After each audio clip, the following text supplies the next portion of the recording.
Senior सहाफ़ी और तज्ज़ियाकार इरशाद भट्टी को नया हमसफर मिल गया। सहाफ़ी इरशाद भट्टी साबका अदाकारा समा राज से दूसरी बार शादी के बंधन में बंध गए।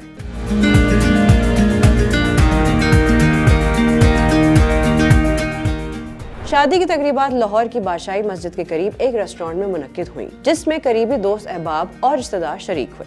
शादी की वीडियो सोशल मीडिया पर वायरल हो रही हैं, जिनमें समा राज और इरशाद भट्टी को फोटोशूट कराते देखा जा सकता है। समा राज ने अपने इंस्टाग्राम अकाउंट पर शादी की वीडियो शेयर करते हुए कुरानी आयत का तर्जुमा तहरीर किया और हमने तुम्हें जोड़ों में पैदा किया और अल्लाह की रजा के लिए निकाह करने का जिक्र किया। समा राज की पोस्ट के मुताबिक दोनों का निकाह 2 हफ्ते कबल हुआ था और सोशल मीडिया पर सार्फिन ने उन्हें मुबारकबाद और दुआएं दी। वाज़ेह रहे कि इरशाद भट्टी की पहली अहलिया 2022 में इंतकाल कर गई थी। मजीद अपडेट्स के लिए देखते रहिए VNews.pk।